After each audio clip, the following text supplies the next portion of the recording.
Mga bossing, magandang hapon. Meron po tayong tutorial po sa hindi na po ito totally tutorial talaga, pero sasabihin ko lang po kung ano yung mga ginawa at ginamit kong pyesa para po ma-convert ang YTX 125 Yamaha brand from diaphragm type carburetor. Original niya po ito, diaphragm type, into piston type, o yung mga pang TMX na mga carburetor mga boss. So ayan, kasi po common issue po ng YTX is tumatagas po yung fuel niya dito mga boss. So tumatagas yung fuel niya dito, tapos hindi po iwan ko, kadalasan po hindi na po nare-repair eh. So ayun,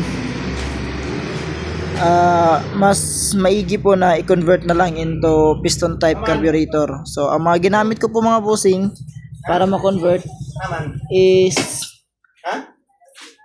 carburetor ng TMX 155, tapos CG 150 or TMX 155 manifold, manifold with insulator mga bossing. Yung black na yan, insulator yan.